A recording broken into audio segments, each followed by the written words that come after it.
We're going to start this video off with a harsh truth.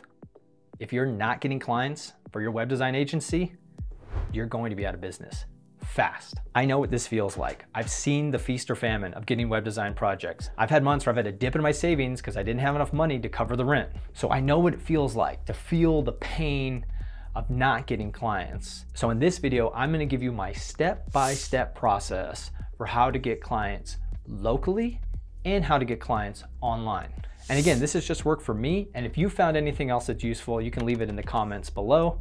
And be sure to stick around till the end because I'm going to leave one bonus tip on how I've been getting more recurring revenue for my web design business. So let's get started with a quick mindset check. All right, deep breath here. Remember, no one knows who the hell you are. I remember when I first registered my LLC, I bought my business cards, and I launched my website. I worked really hard to get that all done in 1 month. And then I just remember kicking back and being like, where are the clients? You need to get exposure for your business so people can figure out who you are and how you can help them.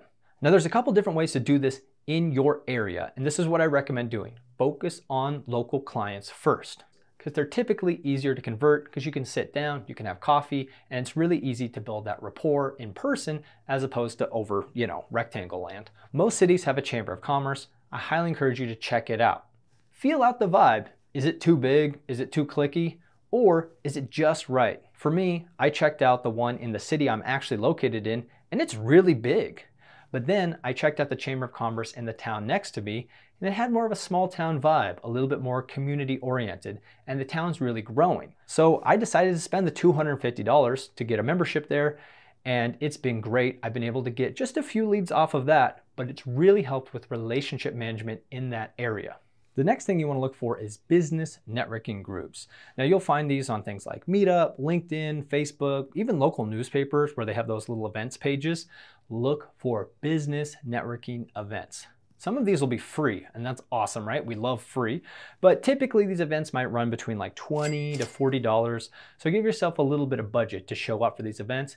Think about this as your marketing budget. You want to spend, what were we just saying? Scared money don't make money. Remember people, scared money don't make money. So we have to spend intelligently while we're growing our business. And now this might be the most important tip of all. Find a single category networking referral group. The most classic example out there is BNI. So if you've never been to a group like this before, each group has one person sit in one chair. So there's one real estate agent, one insurance agent, one web designer.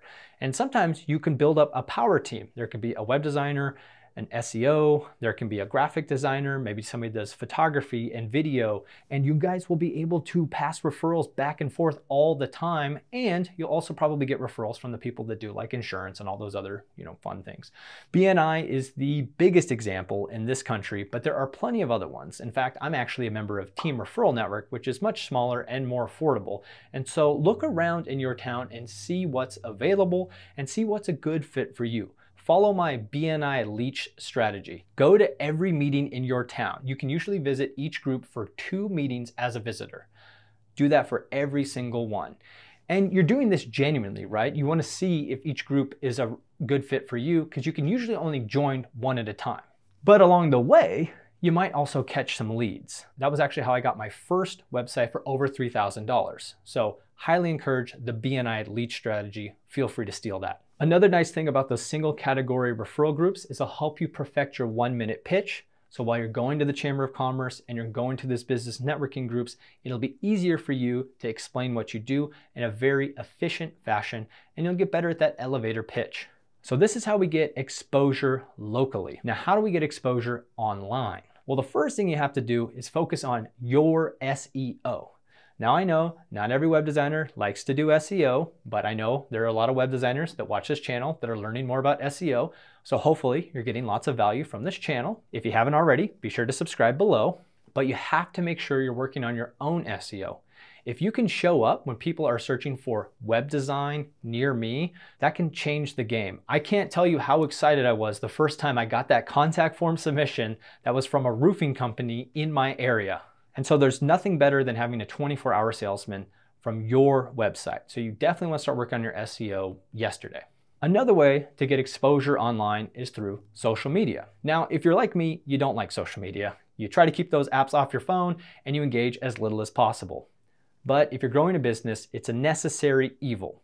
And so I recommend picking 2 channels and assigning one as your exposure channel and one as your nurture channel. As web designers, there are some platforms that are going to be better for some as opposed to others. So in the exposure side of things, I would recommend YouTube, which, hey, that's what we're doing right now. But also you could think of things like TikTok or Instagram, especially for my web design friends trying to attract female clients. That's a better platform to go on. For the nurture channel, depending on your target audience, be very careful here. If you're looking for an audience that's, say, more experienced on this earth, an older one, then probably do your nurturing on Facebook. Again, if you're trying to attract more of a female vibe, Instagram is a really good platform, but a lot of people use Instagram too, so don't sell yourself short there. LinkedIn is a really good one right now, and they're really trying to push creators on that platform. So it's a really good one for nurturing. Just make sure you're talking to the right people. You want to talk to your ideal client profile. So maybe that's small business owners that serve local customers. Don't talk to other web designers and SEOs like I do.